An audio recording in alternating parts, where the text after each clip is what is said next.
Adesso cambiamo argomento, il matrimonio è sempre un momento di grande gioia, si sa, quando ci si sposa arrivano i regali, l'anello, No. la dote, tutto insomma, però arriva anche il regime patrimoniale, che sarebbe meglio si decidesse prima, forse, non si sa. Chiediamolo al Consiglio Nazionale del Notariato, a Giulia Clarizio, il nostro notario preferito, buongiorno e ben arrivata. Buongiorno, carissima. Dunque, prima del matrimonio, scegliere il regime patrimoniale più conveniente per entrambi può essere utile? Direi Quando proprio di si sì. parla di regime patrimoniale, che cosa intendiamo, notaio?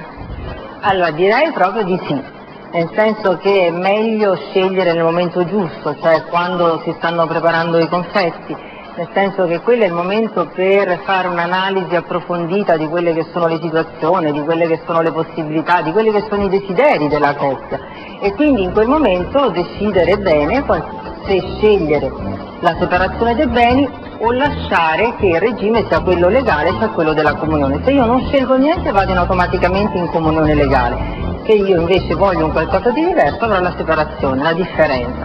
Comunione legale lo dice la parola stessa, in automatico, qualunque acquisto ognuno dei due coniugi faccia, anche senza che l'altro lo sappia, cioè mio marito va a Parigi e si compra un appartamento, io non lo so, ma sono in regime di comunione legale e in realtà divento proprietaria anche di quell'appartamento. Con la separazione invece ho delle chance in più, nel senso che posso acquistare solo io, solo tu, oppure possiamo acquistare tutte e due insieme.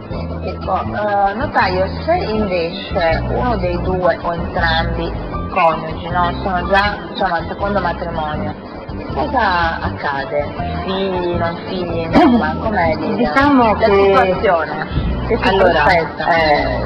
Diciamo che abbiamo una situazione più complessa, più articolata, quindi forse abbiamo anche un patrimonio che mi viene da un precedente matrimonio, ho l'interesse di dover tutelare i figli che sono nati da matrimoni precedenti, ho delle situazioni un po' più complesse di rapporti appunto tra i figli, potrei averne di tre matrimoni diversi.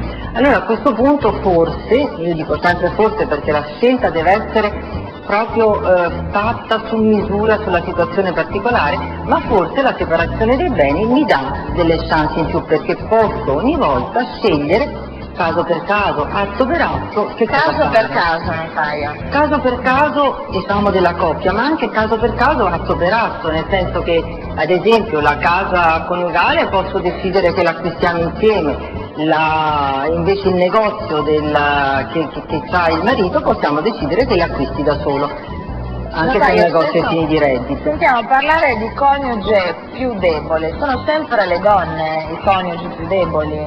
Allora, quando è stato introdotto questo regime di nuovo diritto della famiglia, si pensava alla donna come al coniuge più debole. Oggi forse non è sempre così, però è vero una cosa, le donne sono meno informate purtroppo per quanto riguarda il regime patrimoniale della famiglia, quindi è opportuno che chiedano, che vengano a chiedere informazioni, magari vengano da sole, in modo da poter capire bene quando poi devono scegliere che cosa devono fare. Ecco, il notaio poi in tutto questo senso ha un ruolo fondamentale, un ruolo importantissimo, si parla anche di fondo patrimoniale, vogliamo ricordare che cos'è brevemente, notaio? Il fondo patrimoniale è un istituto, è una cosa molto particolare, è un vincolo su un determinato bene che viene vincolato solo ai bisogni della famiglia. Qualche volta può essere utilizzato ad esempio per tenere sotto controllo un determinato bene, perché comunque per disporne, anche se di proprietà di uno solo dei due, sarà necessaria la firma di entrambi. Farsi seguire da notaio come lei è un piacere. Grazie, Grazie Giulia Clarizio, grazie mille. Guardi qui che c'è invece.